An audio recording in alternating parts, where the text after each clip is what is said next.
श्री कृष्ण चैतन्य प्रभु नित्यानंद श्री अद्वैत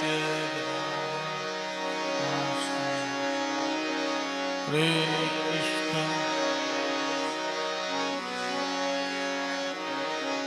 हरे राम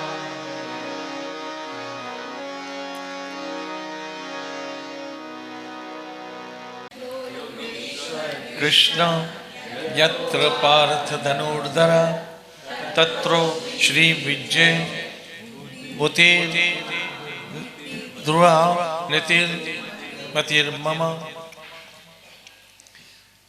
हे राजन, ये मेरा मत है, अर्थात मुझे दिख गया है। क्या दिख गया है? कि जहां कृष्ण है, यहां जहां का मतलब जिसके पक्ष में कृष्ण है, जिसके पक्ष में कृष्ण है,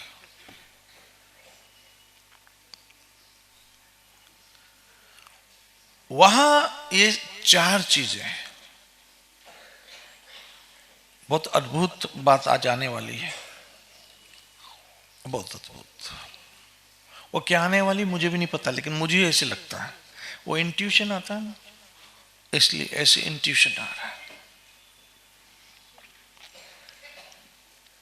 कि जहां कृष्ण है, यानी जिसके पक्ष में कृष्ण है,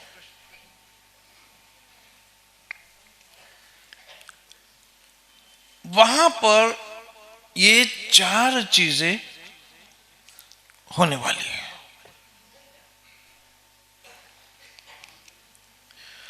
वो चार चीजें क्या होने वाली है? पहला, श्री,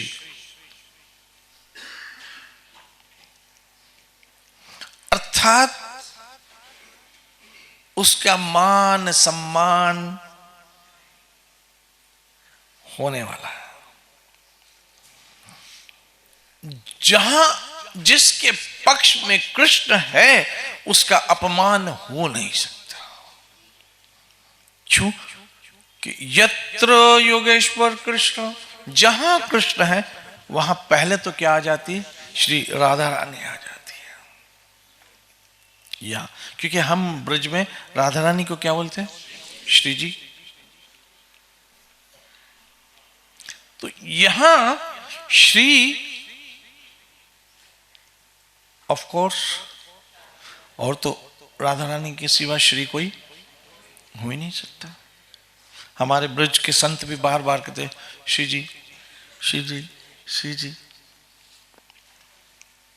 बोलते हैं, ब्रज के संत भी बोलते हैं। तो यहां श्री, एक तो राधा रानी आ गई, क्योंकि यदि कृष्ण जहां है वहां राधा रानी को होना ही है। राधा रानी अकेली न रह सकती है, ना ही अकेली कहीं जा सकती है, ना ही अकेली रहना चाहती है, ना ही अकेली कहीं जाना चाहती है। बिना कृष्ण के राधा रानी का अकेले रहना संभव ही नहीं है। यहां संजय ने कह दिया कि देखो कृष्ण है तो श्री के रूप में राधा रानी को आना है, और यदि राधा रानी आई तो देखो एक इंडिकेशन हो गया राधा रानी का। क्या इंडिकेशन हो गया?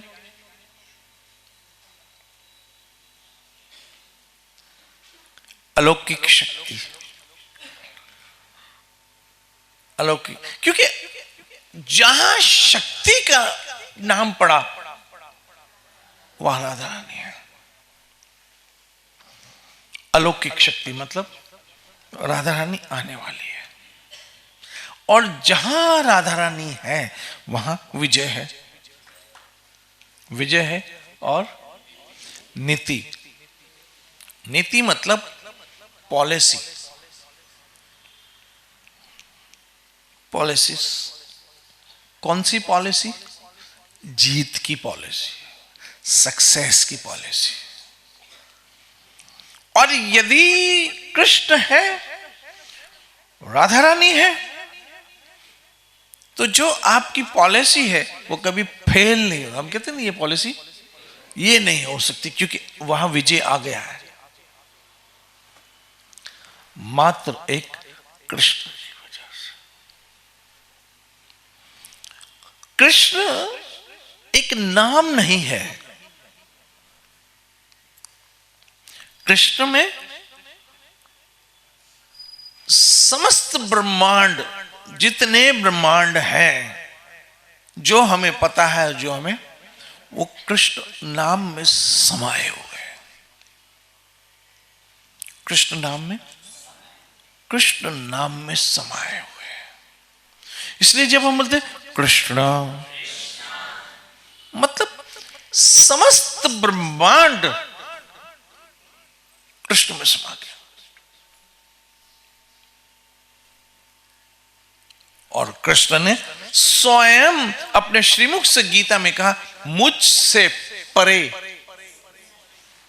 ऐसा कोई सत्य है ही नहीं। है भगवत गीता 7वां अध्याय 7वां श्लोक। देखो, हम यहां रोज यदि कृष्ण की महिमा गाते हैं तो वो गाने के योग्य है, गाने के योग्य है। अर्थात यदि कोई महिमा करने के योग्य है तो मेरा ठाकुर राधा वृंदावन चंद्र। यदि कोई महिमा गाने की, क्योंकि उसकी महिमा हमने नहीं, ब्रह्मा जी ने ब्रह्म संहिता में गाई है। शिव गा रहे हैं उसकी महिमा। जाके देखो राधा कुंड के तट पे क्या गाया, मुनिंद विंद वंदते त्रिलोक शोक हारिणी, प्रसन्न भक्त पंकजे निकुंज विलासिनी, ब्रजेन वंदनी ब्रजेन सोनु संगते, कदा करिष्यसि माम कृपा कटा। ये शंकर गा रहे हैं प्रमाण के साथ। शंकर जहां राधा रानी है, क्योंकि एक बात याद रखना, ये अरस परस की बात है। अब कृष्ण जहां है वहां राधा रानी है, और जहां राधा रानी है वहां कृष्ण है। इस बात को समझ लेना। एक दिन की बात है, श्री राधे श्री राधे।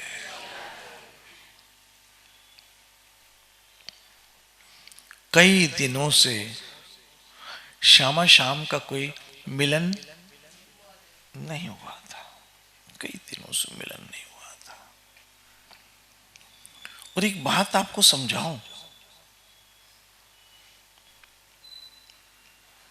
जब मिलन न हो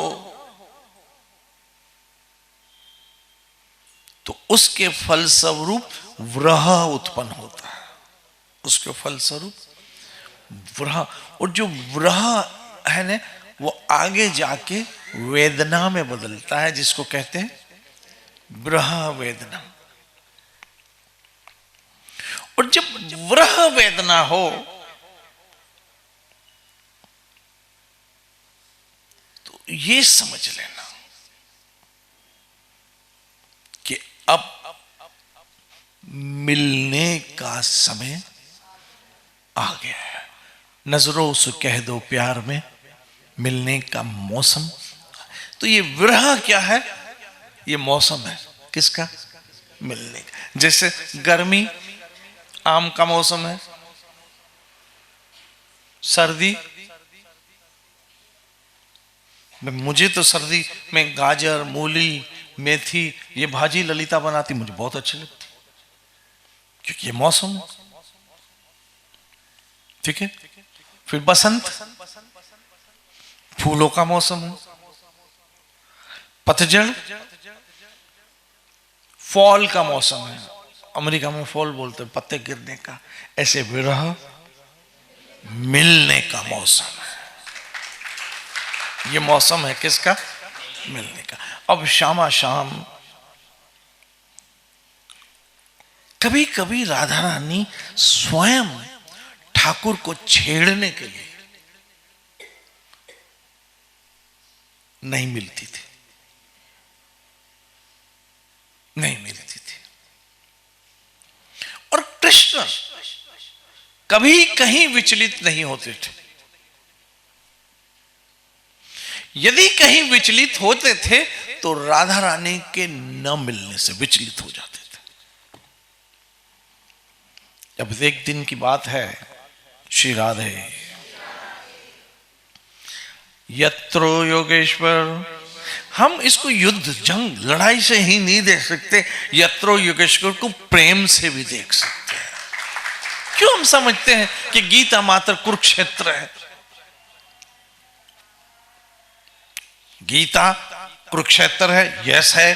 गीता धर्म क्षेत्र है, यस है। गीता प्रेम क्षेत्र भी है। ये आपके ऊपर है, उसमें से कौन सा फूल आप चुनते हो। कर्म क्षेत्र के लिए गीता कर्म है, कर्माणि वाधिकृत। कर्म वालों के लिए वो है ना, दूसरा अध्याय। धर्म वालों के लिए सर्वधर्मान प्रत्यायजे है धर्म। और प्रेम वालों के लिए भजताम प्रीतिपूर्वकम, सब है। क्या नहीं है गीता में? कुरुक्षेत्र भी है, धर्म क्षेत्र भी है, कर्म क्षेत्र भी और प्रेम क्षेत्र भी है। अब आप कौन सा उसमें से फूल चुन लेते हो? तो आज पता नहीं क्यों सुबह से ही मैं वृंदावन में ऐसे घूम रहा हूं। तो सिर्फ यत्रो योगेश्वर का मतलब यह नहीं है कि युद्ध में ही योगेश्वर आपके साथ है। याद रखना मेरी माता बहनों मित्रों, युद्ध में भी वो आपके साथ है और विरुद्ध में भी वो आपके साथ है। नहीं समझे? नहीं समझे? युद्ध में भी वो आपके और विरुद्ध में भी वो आपके साथ है। श्री राधे। अब ठाकुर जी मिले नहीं, राधा रानी चंचल। आप ये मत समझिए कि राधा रानी बहुत भोली, वो भोली तो है, लेकिन ठाकुर को मैं अपनी भाषा में को तपाने में कोई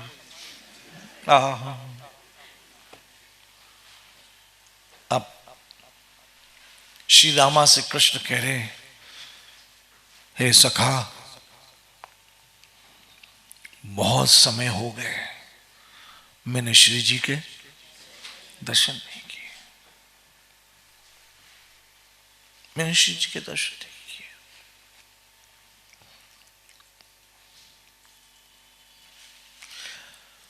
अब श्री दामा कह रहा है कि क्या करूं ठाकुर, आप बताइए।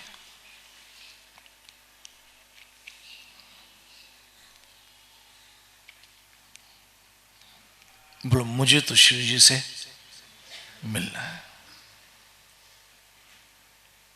तो बोला कोई उपाय बताओ।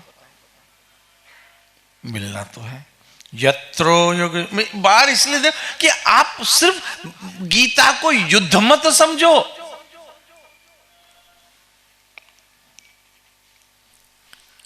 गीता युद्ध भी है, गीता शुद्ध भी है और गीता प्रेम भी है। पता नहीं क्यों अभी रशिया में बैंड लगा दिया गीता पे अभी बीच में, क्यों? बोला गीता लड़ाई सिखाती है। कहां लड़ाई सिखाती है? आपने युद्ध का मतलब ही नहीं समझा। मुझे लगता है दुनिया का सबसे बड़ा युद्ध प्रेम है।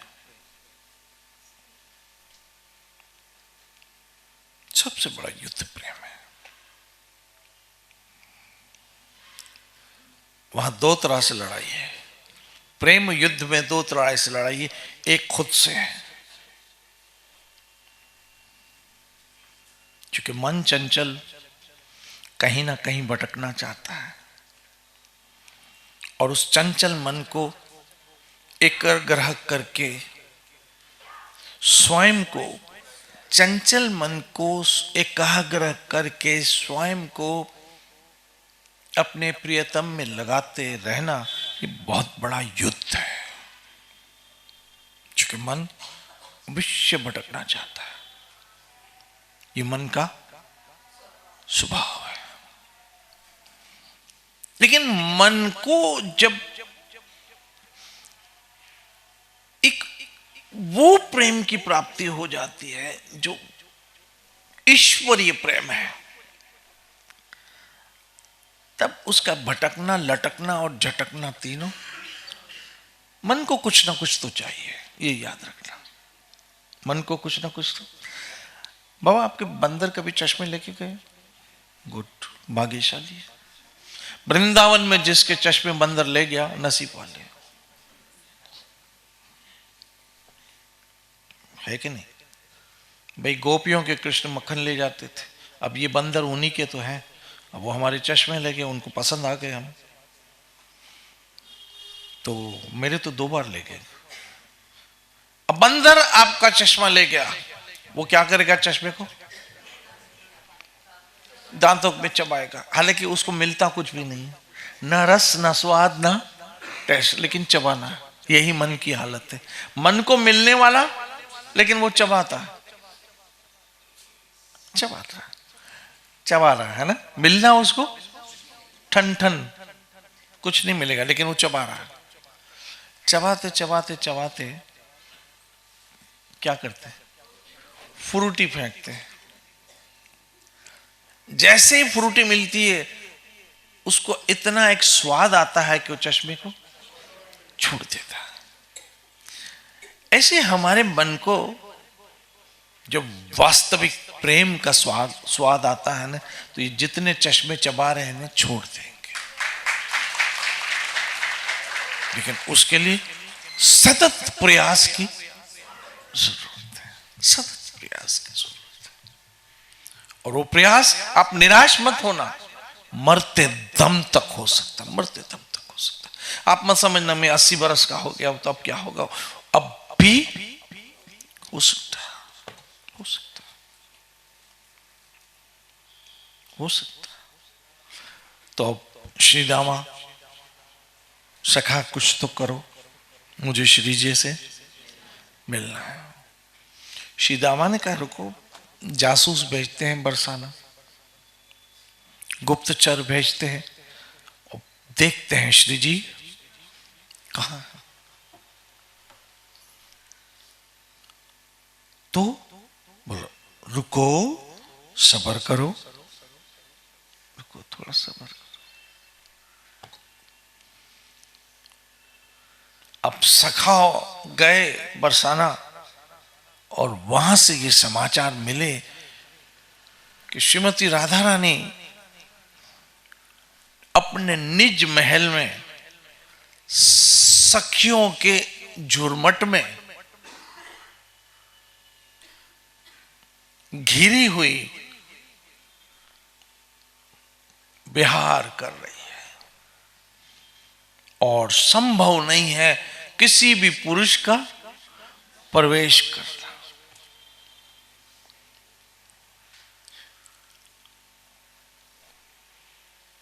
अब ठाकुर जी व्याकुल हो गए, क्योंकि सबसे ऊंची। याद रखना, जब आप मिलना चाहते हो और न मिल पाओ, तो मिलने की लालसा जो है वो और बढ़ जाती है। और ठाकुर जी कहने लगे, श्री दामा यदि इस समय मैंने श्री जी के दर्शन नहीं किए, मेरा सर फटेगा। श्री दामा ने कहा ठाकुर जी संभव नहीं है इस समय। हे कृष्ण, आप क्या बच्चों वाली बातें कर रहे हो, संभव नहीं है। तो मुझे तो जाना है। श्री दामा ने कहा एक ही रास्ता है। क्या? बोला साड़ी पहन लो। क्या पहन लो? साड़ी पहन लो और चूड़ियां ले लो।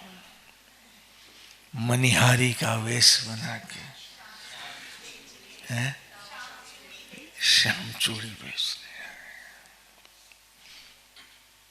अब बोला लाओ फिर श्रृंगार।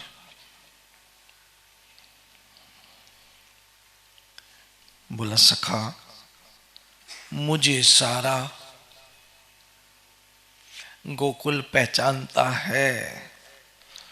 मैं किसी की भी हाट पे अर्थात दुकान पे गया साड़ी और चूड़ी लेने तो पूरे गोकुल में बात फैल जाएगी कि ये भी गया कृष्ण के ऊपर। नहीं समझी?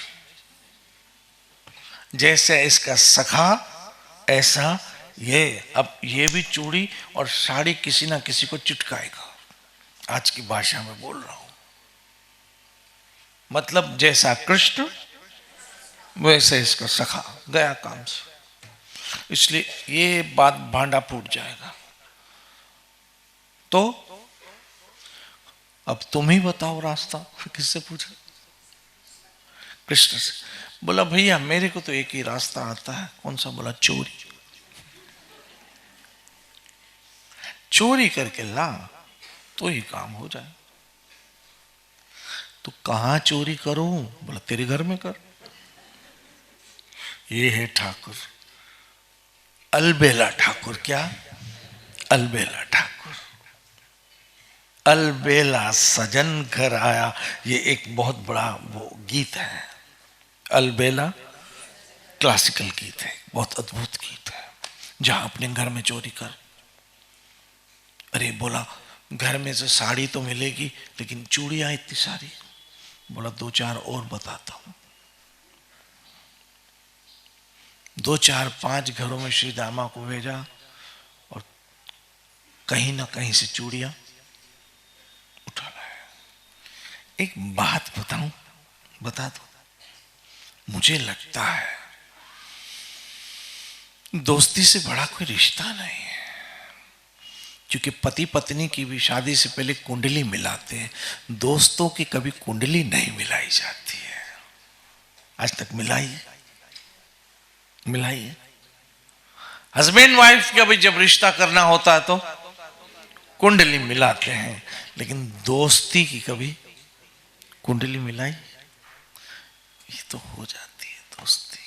फिर गाना गाते हैं, मेरी जिंदगी बना दी, मुझको गले लगा के बिठा दिया फलक पे, मुझे खाक से उठा के। फ्रेंडशिप में कभी कुंडलियां नहीं मिलाई जाती है। कुंडलियां तो पति पत्नी की मिलती है। तो अब चूड़ियां आई, ठीक है, ये है दोस्ती। सबसे ऊंची प्रेम के वश अर्जुन रथा क्यों भूल गयो ठकुराई। हस्बैंड वाइफ में भी जब तक दोस्ती नहीं होगी ना, वो हस्बैंड वाइफ ही रहेंगे।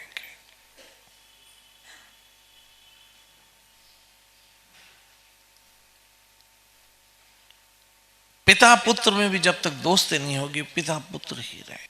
इस तरह का एक रिलेशन होना चाहिए जिंदगी में, जहां पापा हमारा फ्रेंड हो और हमारी बेटी हमारी बेस्ट फ्रेंड हो। मुझे बहुत अच्छा लगता है। अब बाबा के राधे रसिका दोनों बाबा की फ्रेंड है। मुझे बहुत अच्छा लगता है ये सब कुछ देखकर। जिंदगी में दोस्ती नहीं है ना, तो फिर कुछ भी नहीं है। अब कृष्ण को भी दोस्त चाहिए। लो श्री दामा जा चूड़ियां चोरी करके लाओ, और खुद ऐसे मुंह लटका के बैठे। अब श्री दामा शीघ्र चूड़ियां ये वो सब उठा उठा, भगवान जाने कहां से लाया। और मेरे ठाकुर ने साड़ी ओढ़ ली। हाथ में चूड़ियां पहन ली, श्रृंगार किया, बड़ा सारा ये ब्रिज की मान है, एक ब्रिज की मान है, घूंघट निकालना। आज भी ब्रिज के गांव में माताएं बहनें घूंघट निकाल के चलती, ऊपर 2-3 पानी की गागरें होती हैं, एक एक बगल में होती है, लेकिन इतना बड़ा घूंघट होता है। ये ब्रिज की शान है। चली आ रही है ब्रज गोपी, सर पे 3 मटके रख के, एक हाथ में, और इतना बड़ा घूंघट। आज भी कभी हम बरसानंद गांव जाते तो बीच में गांव पड़ते, आपने देखा होगा। ये है भारत की शान। लेकिन आज हम देखते हैं हमारी बच्चियों के पास से दुपट्टे चले गए, साड़ी तो बहुत दूर की बात है। और पता नहीं क्यों मुझे स्त्री हमेशा साड़ी में बहुत अच्छी लगती, क्योंकि इसकी वजह है कि मैंने साड़ी वाली की गोद में आंख खोली, इसलिए मुझे साड़ी बहुत दिल के नजदीक लगती है हमेशा। क्योंकि जब मैंने आंख खोली तो मेरी माँ ने साड़ी पहन रखी थी, हमेशा बहुत दिल के नजदीक साड़ी रहती है मेरे। और मेरे ठाकुर ने भी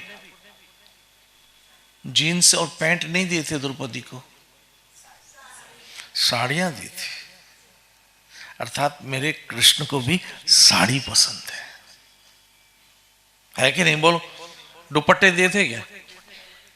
तो क्या दिया था? प्लाजो क्या दिया था? क्या साड़ियां दी थी मेरे ठाकुर द्रौपदी को।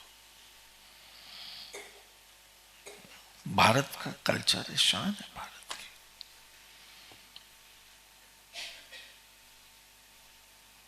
तो मेरे ठाकुर ने साड़ी ओढ़ी, श्रृंगार किया, और जब मेरा ठाकुर श्रृंगार करे तो बात ही क्या है फिर।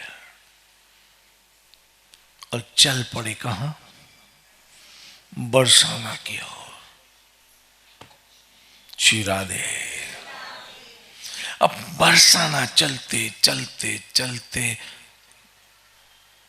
आ गया कौन? ब्रह्माचल, अर्थात बरसाना धाम। राधा रानी का रंग महल आया, पहरेदार खड़े, कहा?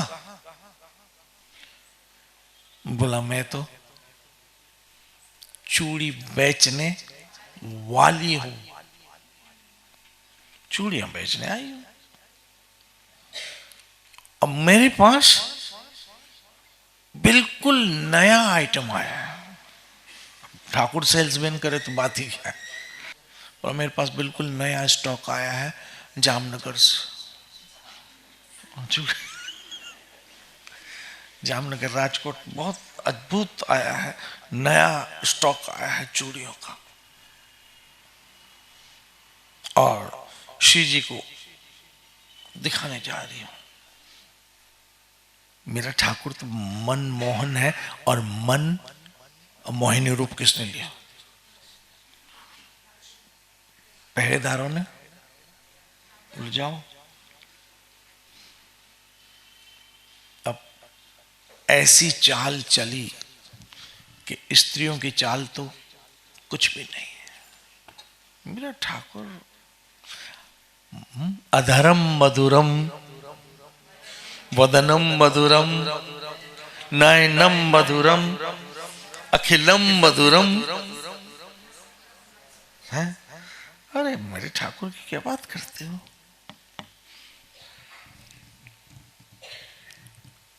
चल गए। अब जोर से आवाज लगाई। क्या आवाज लगाई? बोलो ना, आप ही बोलो। ऐसे मेरे ठाकुर, अब उसकी नकल कोई कर सकता? अब राधा रानी के कान में आवाज गई। राधा रानी ने कहा ये चूड़ी वाली को बुलाओ। क्योंकि एक बात बताऊं, ये जो आवाज है ना, मेरी आवाज ही पहचान है मेरी। मेरी आवाज ही पहचान है मेरी। आवाज, आवाज ही पहचान है मेरी। पक्की बात है।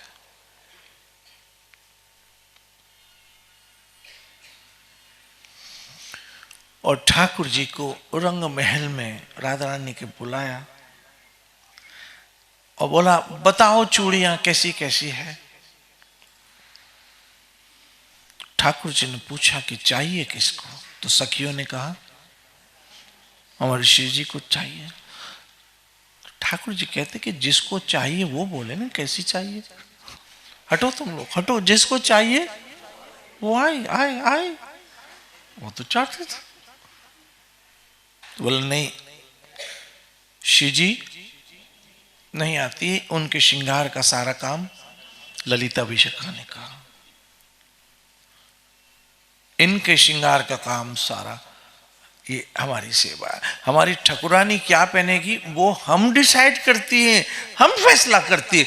हमारी ठकुरानी बहुत सुकुमारी है, वो अपने स्थान पे विराजमान है।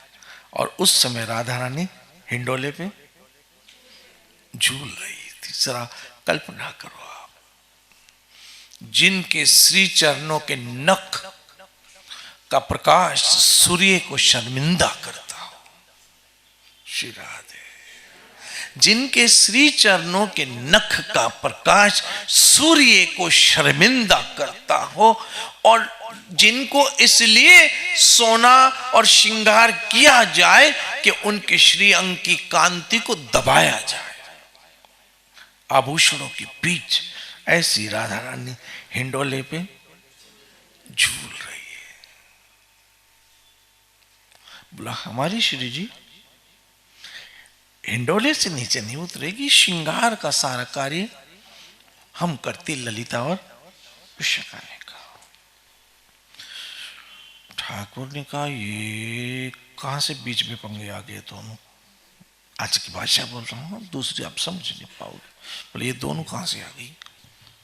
बोला चलो वृंदावन में तो कभी मिलेगी, हिसाब बाद में क्लियर करेंगे, पहले तो अभी ऐसे नहीं हो जाए गड़बड़। बोला भैया ऐसे हम चूड़ी नहीं देते हैं, इनको आप बुलाना पड़ेगा।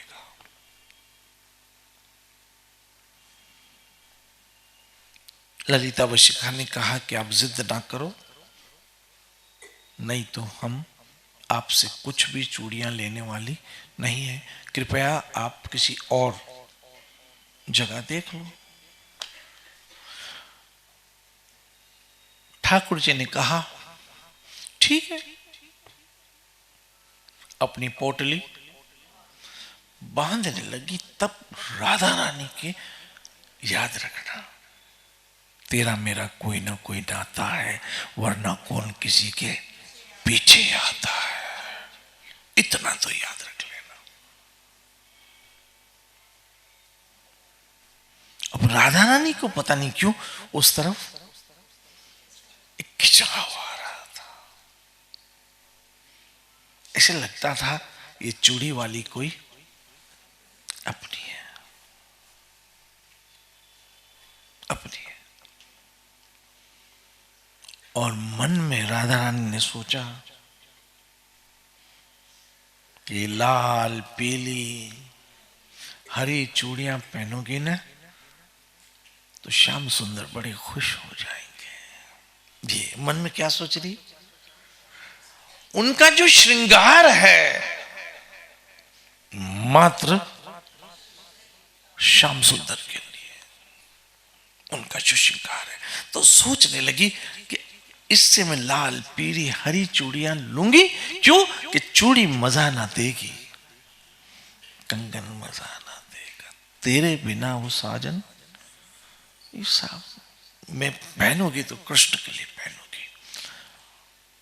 इसलिए बुलाया, बुलाओ बुलाओ इसको बुलाओ बुलाओ। ठाकुर ने कहा पोटली बांधना फायदे में आया, क्योंकि उनको पता था। अब कृष्ण ने पोटली खोली और राधा रानी हिंडोले से उतरी और कृष्ण देखते रह गए। अब ब्रज की रीति है कि लड़कियां घूंघट में रहती है। अब उतरी तो सही, लेकिन श्रीमुख पे घूंघट। ठाकुर ने बोला ये नया प्रॉब्लम आ गया सामने, श्री जी के दर्शन कैसे करूंगा। याद रखना मेरी माताओं बहन मित्रों, प्रेम में जब तक मर्यादा नहीं है और प्रेम में जब तक सम्मान नहीं है, मेरे ठाकुर ने हमेशा राधा रानी को श्री जी कहा, श्री जी के दर्शन कैसे करूं। ये है भाव, प्रेम में मर्यादा और प्रेम में रिस्पेक्ट। बिना रिस्पेक्ट के प्रेम कहीं ना कहीं उल्टा का रूप धारण कर लेगा, याद रखना। जिस प्रेम में सम्मान नहीं है, जिस प्रेम में रिस्पेक्ट नहीं है, वो दिशाहीन होने ही वाला है। जहां मर्यादा समाप्त होगी प्रेम की। अब श्री जी के मैं दर्शन कैसे करूंगा, और दर्शन किए बिना यदि लौट गया तो ये हार श्रृंगार, इसका मतलब है हम जिससे प्यार करते हैं ना, उसके लिए कुछ भी करने को तैयार रहते। मेरे ठाकुर ने साड़ी पहन ली, अरे जो परम पुरुष है और एक ही पुरुष है उसको स्त्री बनते कोई शर्म नहीं आई। अरे भाई सुनो, अगर ये ऐसे घूंघट में रही तो इनकी मैचिंग के साथ में कैसे चूड़ी दूंगी। अरे सॉरी, वो अंदर है ना, दूंगा आ जाता है, थोड़ी देर मुझे उस करेक्टर में जाना पड़ेगा। तो बोला इनका चेहरा तो दिखाओ, तभी तो मैं समझूंगी कि इनको क्या मैचिंग है।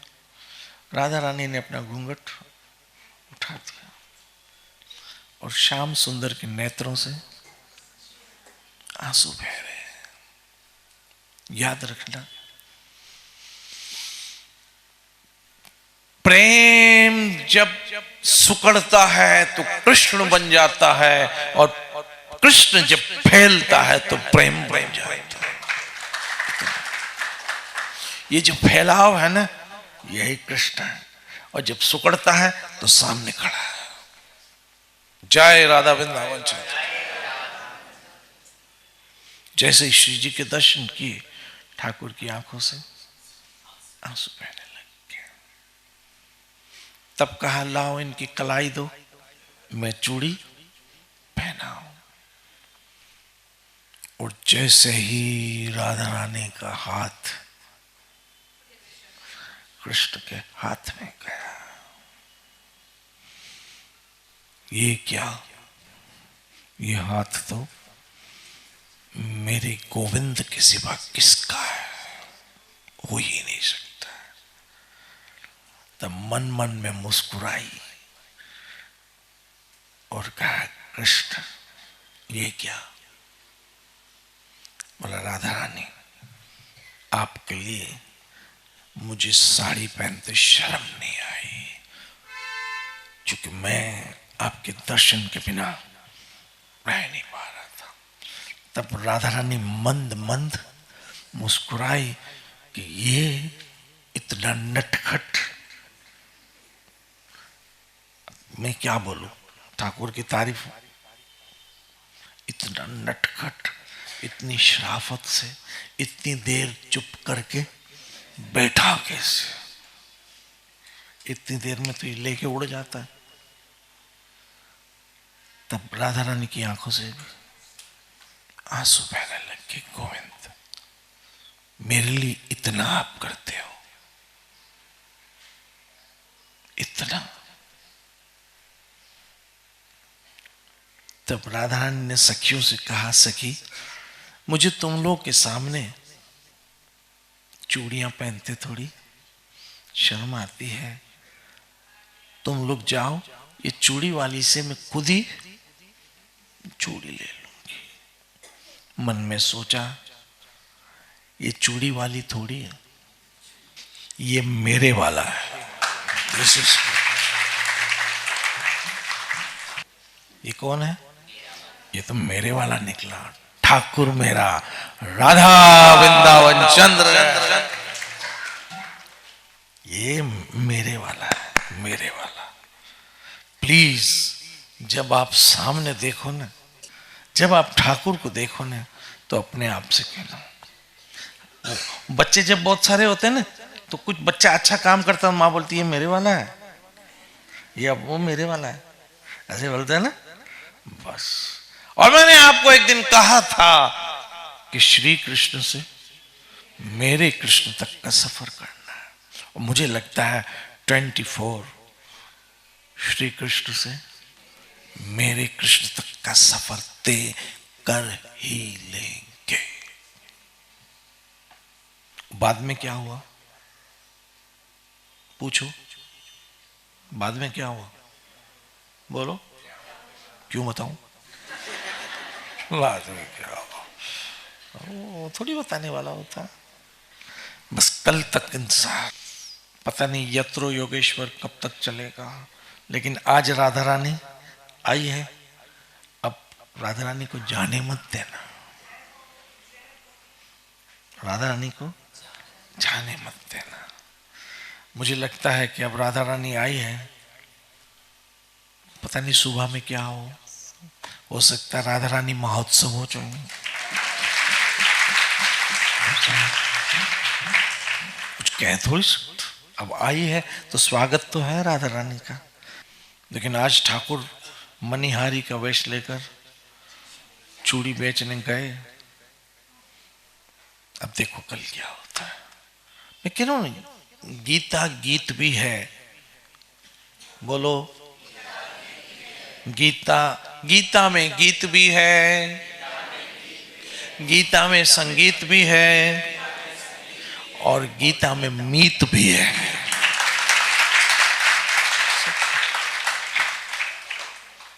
सब है गीता। जो कहता है ना मीत ना मिला, वो गीता पढ़े, मीत मिल जाएगा, संगीत भी मिल जाएगा। और गीता में मीत भी है, गीता में संगीत भी है, गीता में गीत भी है, और गीता में जिंदगी की युद्ध की जीत भी है। नित्य भजो